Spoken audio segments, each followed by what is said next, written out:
Bienvenue dans un monde parfait. Un monde où tous et toutes partagent les mêmes valeurs. Un monde où les engagements du groupe EDF envers ses salariés seraient guidés par le respect, la solidarité et la responsabilité.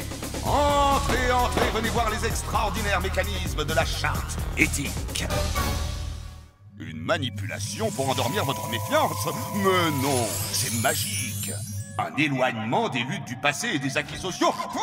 Voyons, ne soyez pas cyniques. La destruction des collectifs de travail pour isoler un peu plus le salarié? Mais qu'est-ce que vous allez penser là, enfin? Tactique pour vous réduire au silence? Pas du tout. Un encouragement à vous dénoncer les uns les autres? Absolument pas. Allez, venez avec nous, venez découvrir le nouveau monde merveilleux de la charte éthique. Vous y croyez, vous? Devant ces promesses alléchantes, le CCE-EDF-SA a décidé d'éclaircir l'affaire et de mener l'enquête. Une histoire qui va se révéler bien plus sombre qu'il n'y paraît. Sournoises manœuvres et subtiles menaces, trahison et hypnotisme, écran de fumée et robotisation. Voilà quelques-uns des indices d'une bien curieuse affaire.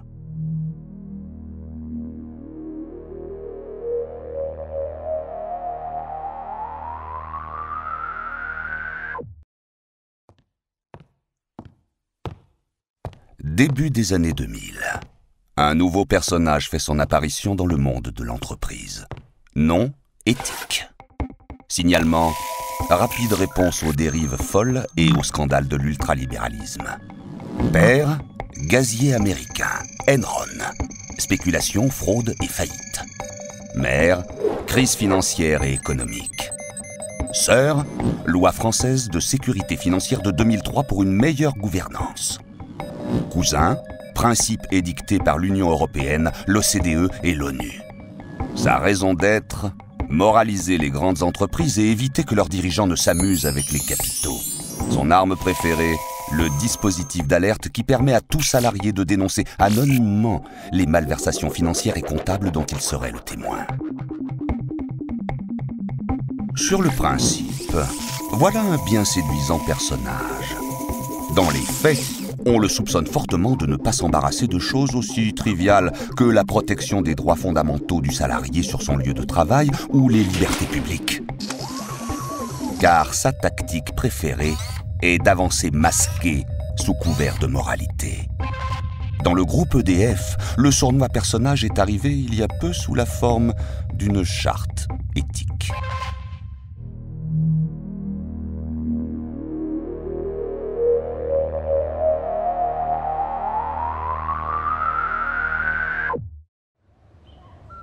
Sans tambour ni trompette, la charte éthique est apparue un beau matin. Ni le CCE ni le CHSCT n'avaient été consultés. Pourtant, elle s'occupe des questions qui les intéressent de près. La santé et la sécurité des salariés, par exemple, ou encore certaines dispositions qui ressemblent à s'y méprendre à des obligations relevant du règlement intérieur. La conformité des chartes éthiques avec le droit du travail est jugée au cas par cas. Et elles sont parfois soupçonnées d'éviter délibérément tout dialogue avec les représentants et les élus du personnel, voire de museler volontairement leurs paroles.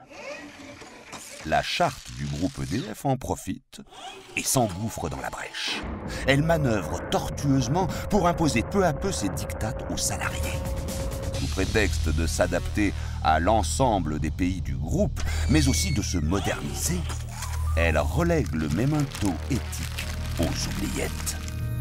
Exit la vocation de service public, dehors l'exigence d'intégrité pour le groupe EDF, adieu au principe d'action collective, bye bye responsabilité sociale. Mais alors, que reste-t-il dans la charte éthique ?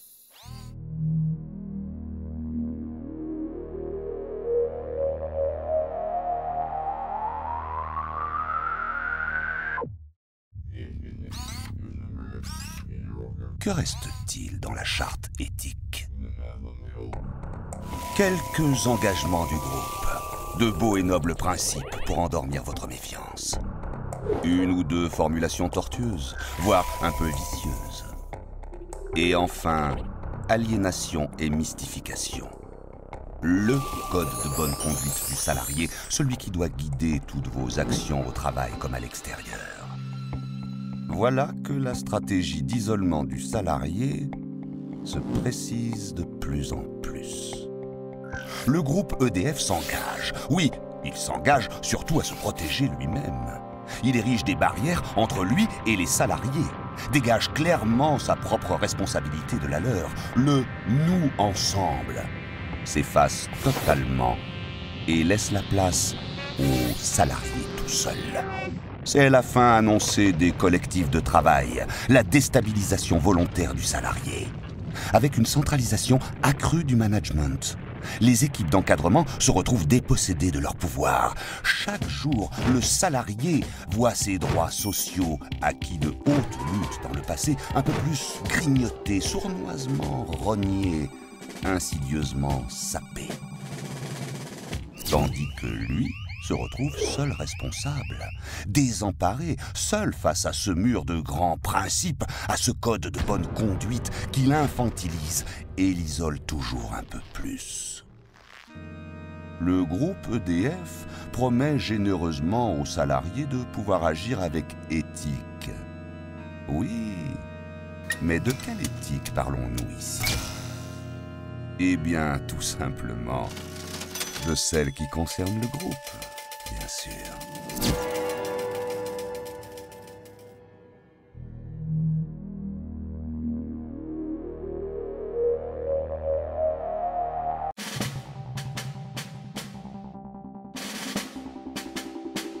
Le salarié a donc le droit de ne pas agir contrairement aux engagements éthiques d'EDF.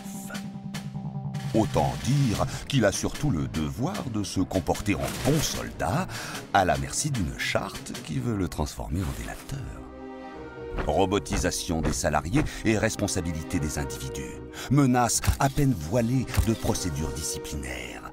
Tentative délibérée de freiner l'action et les mobilisations syndicales. Précarisation et protection sociale en berne.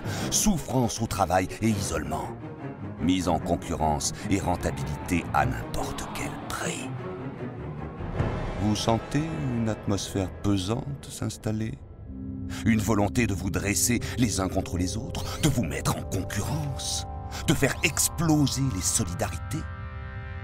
Ce climat délétère n'est pas une illusion. Vous ne rêvez pas. Ainsi, on vous accorde gracieusement le droit de dénoncer tout manquement éthique.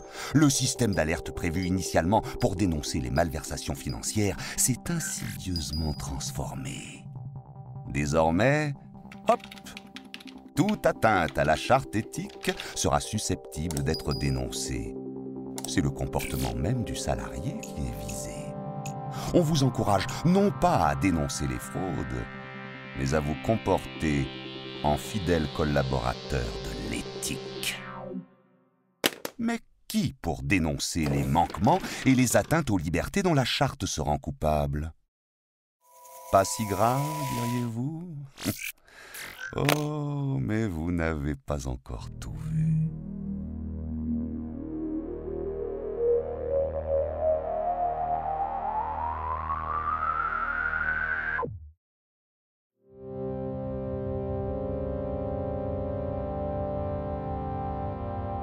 Maintenant que vous êtes seul, que vous devez vous comporter de manière exemplaire, qu'on vous incite à dénoncer les autres, mais aussi à vous dénoncer vous-même, eh bien oui, enfin, en cas de conflit d'intérêts. Vous avez aussi gagné l'insigne honneur et l'immense privilège de vous taire. Oui, car comprenez-vous, il vous faut protéger corps et âme le patrimoine du groupe, ses intérêts et ses valeurs. Et au passage, si vous devez sacrifier votre liberté d'expression pour cela, eh bien, tant pis. Donc, voilà notre charte éthique qui contrôle désormais jusqu'à votre droit de parler. Et pas uniquement sur votre lieu de travail. Non, cela serait trop simple.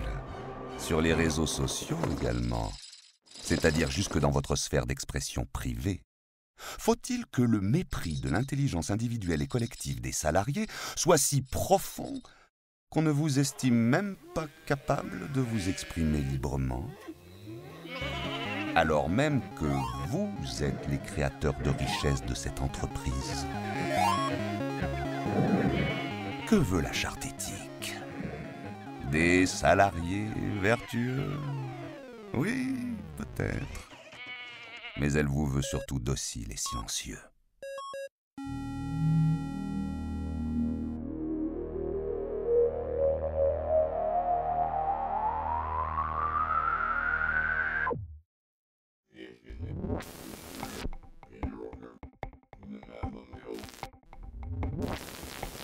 La morale s'est invitée et s'impose dans l'entreprise. Les restrictions se multiplient. Le droit à l'expression directe et collective des salariés est bafoué. La liberté d'expression individuelle, droit fondamental du citoyen, est attaqué. Quelle sera la prochaine étape? 10, 9, 8... On vous encercle de règles, on vous isole et on vous mystifie par de grands principes pour vous désarmer, vous confisquer la parole. On vous dit ce que vous devez penser, comment vous devez le penser et pourquoi vous devez le penser. Ce que vous devez dire ou pas. 7, 6, 5.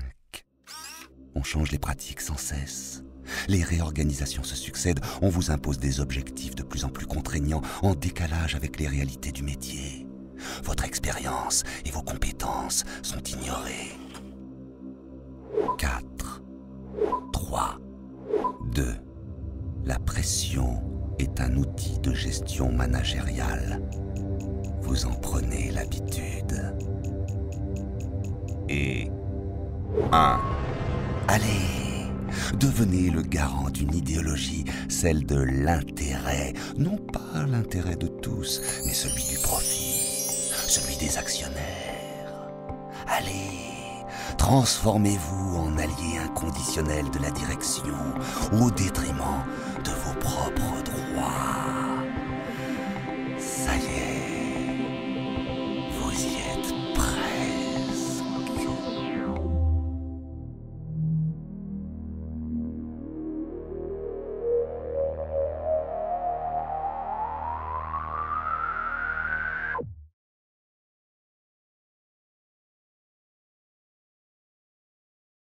Voilà donc toute l'affaire d'une charte pas si éthique.